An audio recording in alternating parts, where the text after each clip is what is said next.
आइए इसी प्रश्नावली को कुछ प्रश्न हल करते हैं। इस समलंब के आकार के एक खेत का क्षेत्रफल 480 वर्ग मीटर है। दो समांतर भुजाओं के बीच की दूरी 15 मीटर है और उनमें से एक समांतर भुजा की लंबाई 20 मीटर है, दूसरी समांतर भुजा की लंबाई। तो ये जब भी हम पढ़ चुके हैं, समलंब का आकार कुछ ऐसा होता है, एक बार देख लें। ये मान के चलें ऐसा है। अब ये कोई अभी फिक्स नहीं है क्योंकि इसका आकार अभी बस समलंब है ऐसा। तो समांतर भुजाओं के बीच की दूरी 15 मीटर है, यानी कि यहां से यहां तक के बीच की दूरी ये 15 मीटर दिया हुआ है, ये बता रहे हैं। फिर कह रहे हैं कि उनमें से एक समांतर भुजा की लंबाई, यानी इन दोनों में से कोई एक 20 की है, दूसरे की ज्ञात करनी है। मान के चलते हैं कि एक ये 15 है, इसको मान लेते हैं ये 20। अभी कोई फिक्स नहीं है कि कौन सी, ये हो सकता है ये वाली 20 हो सकती है या दूसरी वाली को ज्ञात करना है। तो मान के चलते हैं ये कोई अभी निश्चित नहीं है। तो ये ऐसा चित्र बनेगा लगभग, या तो ये भुजा इधर चली जाएगी या तो इधर आ जाएगी, बस। या तो ऐसा हो सकता है या ऐसा हो सकता है, ऐसा कुछ इस तरह की आकृति बनेगी। तो हम मान के चलते हैं कि अभी इधर वाली को मान लेते हैं। तो दूसरी समांतर भुजा की लंबाई, तो सबसे पहले यहाँ पर समलंब का क्षेत्रफल लगाते हैं, सूत्र लगाते हैं।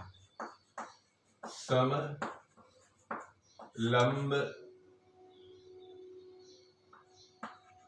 का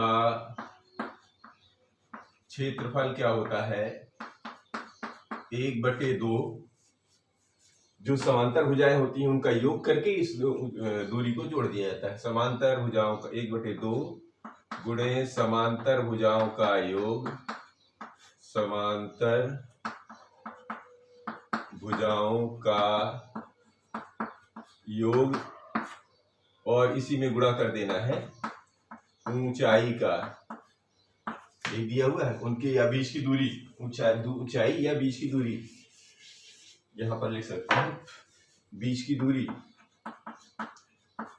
बीच की दूरी दूसरी भाषा में हम कह सकते हैं कि समांतर भुजाओं का योग क्या है। यहां पर अगर ये 20 है तो इसको मान लेते हैं x, इसको हम मान के चलते हैं ये x मीटर है,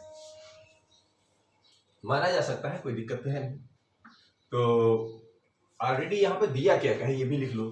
तो दिया है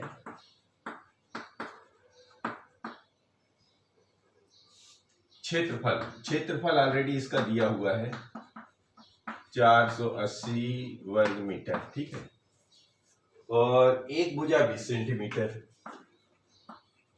एक भुजा ऑलरेडी दी है 20 मीटर, दूसरी भुजा x मीटर, ये मान लिया है हमने, ये हमने माना है। और क्या दिया हुआ है, और ये बीच की दूरी यहां पर लिख सकते हैं, बीच की दूरी, इसी को ऊंचाई कह देंगे हम। ये दिया हुआ है 15 मीटर, बस। अब इसको इसमें रख दीजिए। तो ऑलरेडी क्षेत्रफल दिया हुआ है पहले से, तो क्षेत्रफल की जगह लिख देंगे 480, 1/2 की जगह 1/2। समांतर भुजाओं का योग, समांतर भुजा एक 20 है और एक x है, तो ये हो जाएगा 20 धन x, और बीच की दूरी का गुणा करना है, बीच की दूरी है 15। बस हल कर दीजिए। तो ये हो जाएगा, ये इसको इधर गुणा कर लीजिए तो और आसान हो जाए। तो ये 48 दूनी 2 शून्य 2 8 16 2 चौके 8 1 9, ये 2 हट गए। अब इनको इकट्ठा गुणा कर लीजिए। तो 15 दूनी 30 यानी 300, और ये हो जाएगा 15x। अब पक्षांतर कर लीजिए। तो 15x धन 300 बराबर 960, ऐसे लिख लीजिए। बाएं तरफ इसको ले लीजिए, इसको दाएं तरफ ले लीजिए। तो 15x बराबर हो जाएगा 960 में से 300 घट जाएंगे, ये बन जाएंगे 600 60 और ये है 15x। तो x बराबर 660 बटे 15। तो 15 एकम 15 है, 15 चौके 60, 6 आया, 15 चौके 60 अर्थात 44 मीटर। या ऐसा लिख लीजिए x बराबर 44, यानी 44 मीटर आपकी ये दूसरी भुजा आ गई। तो 44 ये बड़ी थी, तो यानी ये वाला चित्र फिट हो जाएगा। समझ पा रहे हैं? लीजिए दूसरा एग्जाम्पल लेते हैं। अब दूसरा लेते हैं। एक समचतुर्भुज का क्षेत्रफल 240 वर्ग मीटर है और विकर्णों में से एक की लंबाई 16 मीटर है सेंटीमीटर है और दूसरा विकर्ण ज्ञात कीजिए। तो देखिए सीधा सीधा तरीका ये होता है कि समचतुर्भुज कैसे होते हैं। समचतुर्भुज ऐसा ही होता है। अब एक रफ आइडिया के लिए बना लिया जाता है, कोई पहले से निर्धारित नहीं है। ये लगभग कुछ ऐसा होता है। वो इसका क्षेत्रफल दिया हुआ है 240 वर्ग मीटर, ये दिया हुआ 240 वर्ग सेंटीमीटर में, ये है सीएम में और ये सीएम में भी दिया हुआ है। तो अब इसका जो है हमको विकर्ण ज्ञात करना है। तो विकर्ण कैसे होते हैं? ये एक तो यहां से जाएगा, ये कैसा जाएगा, एक इधर से जाएगा। अब इसमें से कोई एक दिया हुआ है, मान के चलते हैं कि ये एक 16 है, तो इसको x मान लेते हैं या d1 d2 कर लेते हैं। वहां पर अपन ने d1 d2, तो यहाँ d इसको एक लिए तो इसको मान लेते हैं d2। पहले एक दिया तो एक दूसरा मान लेते हैं d2। तो चलो शुरू करते हैं। समचतुर्भुज का क्षेत्रफल होता है, समचतुर्भुज का क्षेत्रफल कितना होता है? 1/2 d1 इंटू d2, यानी विकर्णों का गुणनफल। इसको बोल सकते हैं 1/2 इंटू विकर्णों का गुणनफल। गुणनफल का मतलब होता है जो दोनों दिए हुए हैं। अब दिया क्या क्या है ये भी लिख लेते हैं। अब इसमें दिया है चतुर्भुज का क्षेत्रफल, तो ये हो जाएगा क्षेत्रफल ऑलरेडी दिया हुआ है 240 वर्ग सेंटीमीटर। d1 मान लेते हैं दिया हुआ है 16 सेंटीमीटर और d2 हमको ज्ञात करना है। ठीक है, तो लिख दीजिए, इसका मान भर दीजिए। तो इसमें भर देते हैं 240 में से 1/2, d1 की जगह लिख देते हैं 16 और d2 तो ज्ञात ही करना है।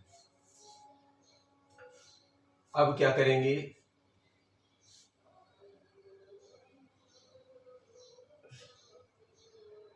इसका इसमें गुणा कर दीजिए, चाहे इसको इकट्ठा कर दीजिए, तिर्यक गुणा कर देंगे तो हो जाएगा 24 दूनी 48 यानी 480 और ये हो जाएगा 16 गुणे d2। तो d2 16 गुणे d2 बराबर 480, इसको इस तरफ ले लीजिए। सो d2 बराबर हो जाएगा 480 बटे 16। 16 एकम 16, 16 दूनी 32, 16 ते 48 अर्थात d2 बराबर हो जाएगा 30 सेंटीमीटर। 30 सेंटीमीटर। तो दूसरा विकर्ण कितने का हो जाएगा? एक 16 का है, तो दूसरा हो जाएगा हमारा ये वाला 30 सेंटीमीटर। समझ पा रहे हैं? लेते हैं अगला। अब ये प्रश्न लिया हुआ है कि MNOPQR एक षटभुज है जिसकी प्रत्येक भुजा 5 सेंटीमीटर है। अमन और रिद्धिमा ने इसे दो विभिन्न प्रकार से विभाजित किया है। दोनों प्रकार का उपयोग करते हुए इस षटभुज का क्षेत्रफल ज्ञात कीजिए। तो ये अमन कर रहा है इधर काम, इधर कर रही है रिद्धिमा, ये वाला। और ये चतुर्भुज, ये षटभुज दिया है। षटभुज का मतलब होता है 6 भुजाओं वाला बराबर है। षटभुज जब भी बनेगा जब बराबर होगा, ठीक है, सम षटभुज बोल सकते हैं। तो यहाँ पर एक 5 सेंटीमीटर की भुजा दी है, जिसका मतलब ये 5-5 की होने चाहिए सारी।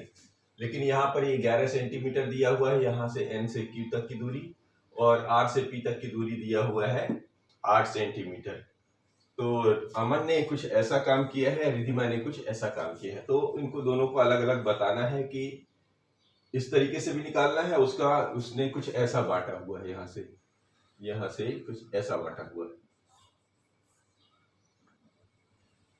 ऐसा, इस हिसाब से। तो दोनों को अलग अलग निकालना है। तो जी इसका लेते हैं, मान लीजिए रिधिमा का लेते हैं। तो रिधिमा ने क्या किया है, इसने इसको 3 पार्ट में कर रखा है। एक ये त्रिभुज बनाया है, एक ये चतुर्भुज बनाया है, और एक ये त्रिभुज बनाया है।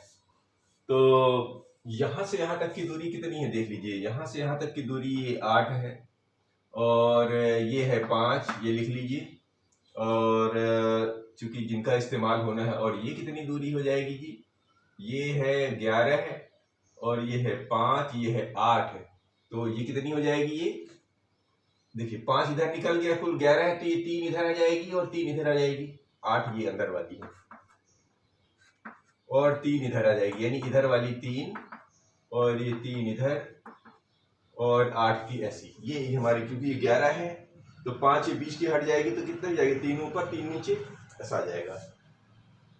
तो इसको निकालने का क्या तरीका है, एक त्रिभुज ये, इसको जोड़ दीजिए। तो तीनों त्रिभुजों का अलग, मतलब तीनों आकृतियों का अलग अलग हम क्षेत्रफल निकाल लें तो इसका क्षेत्रफल निकल आएगा। तो पहले लेते हैं रिधिमा की विधि। तो रिधिमा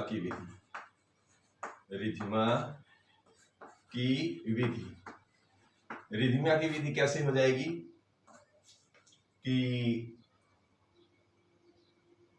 षटभुज का क्षेत्रफल, कहाँ, ये षटभुज, ऐसा षटभुज का क्षेत्रफल निकालने में क्या हो जाएगा, पहले इस त्रिभुज MNO का क्षेत्रफल, फिर ये चतुर्भुज, यानी कि चतुर्भुज को ऐसे लिखते हैं ना, MOPR का क्षेत्रफल, और इसमें जोड़ दीजिए ये वाला RPQ का क्षेत्रफल, त्रिभुज RPQ का क्षेत्रफल, उधर अभी इसका इस्तेमाल करेंगे हम। तो जोड़ दीजिए, ये क्या होता है, ये होता है आधार गुणे ऊंचाई। ये कितना होता है, 1/2 आधार MO गुणे ऊंचाई। ऊंचाई कितनी है, ये 3 सेंटीमीटर। अब ऊंचाई तो सीधे सीधे लिखा हुआ है, तो MO क्यों लिख रहे हैं, ऊंचाई डायरेक्ट जब 3 दिया हुआ है तो चाहे तो आप लिख लो, चाहे तो अब हम सीधे सीधे मान ही रख दें ना। ये ऑलरेडी 8 दिया है हमारे पास, और ये 3 दिया हुआ है, काहे को अलग लिस्ट करें हम। तो यहाँ पर इसका क्षेत्रफल कितना होगा, लंबाई गुणे चौड़ाई, और ये 8 है, इधर 5 है, तो ये हो जाएगा 8 गुणे 5। ये कितना है, ये है जी 8 है। आधार कितना है, 1/2, ये वही है जैसे इधर है वैसे इधर है, 1/2 आधार गुणे ऊंचाई। आधार इतना, इधर 3 इधर। तो हल कर लीजिए, 2 चौके 8 और 2 चौके 8, यानी 4 तेई 12 है, और 8 पंचे 40, 4 तेई 12 है। तो 12 12 24, और 24 40, 6 2 2 4 और 6 64, और ये काहे में है, सब वर्ग सेंटीमीटर में, सेंटीमीटर है तो ये वर्ग सेंटीमीटर में, तो ऐसे निकल आया। अब ये तो रिधिमा ने निकाला इस तरह। अब इसको भी निकाल के देख लीजिए, ये अमन कैसा कर रहा है। तो अमन ने जो काम किया है वो उसने 20 से कर दिया है। तो इसका भी हिसाब किताब देख लीजिए, 20 से जब भी कर दिया, यहाँ टोटल 8 था, तो ये कितनी हो जाएगी, ये 4 हो जाएगी, इधर भी 4 हो जाएगी, और ये पूरी तो यहाँ से यहाँ तक 11 दी ही हुई है, ठीक है ना। ये 11 है, और ये दिया है ऑलरेडी 5 दिया है, तो ये भी 5 हो जाएगी, है ना, 5 सेंटीमीटर। तो अब इनको हम निकाल लेते हैं। तो ये कैसे, ये इसने क्या किया है, किसने तोड़े, समलंब में तोड़ दिया उसने। क्या कर दिया है, तो षटभुज MNOPQR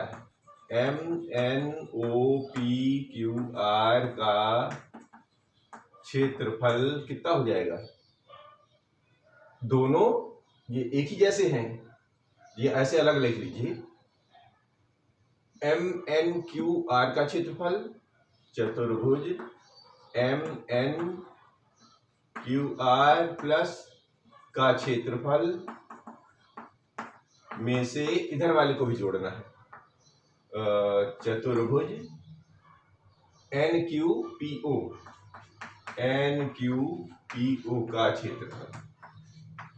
और ये जाहिर है कि चूंकि षटभुज को काटा है तो दोनों बराबर ही होंगे, तो इसका सूत्र क्या बन जाएगा, इसका और इसका 2 हो गए, तो इसका मतलब ये हो गया 1 1 अर्थात 2 है ना, 2 को निकालना है हमको। तो शुरू कर देते हैं और पहले सूत्र लगा दीजिए। सूत्र क्या होता है, 1/2 इसका समांतर इसका क्षेत्रफल, और क्या होता है समांतर भुजाओं का योग अर्थात 11 धन 5 समांतर भुजाओं का योग गुणे ऊंचाई। ऊंचाई कितनी है इस वक्त, यहाँ पर 4 है।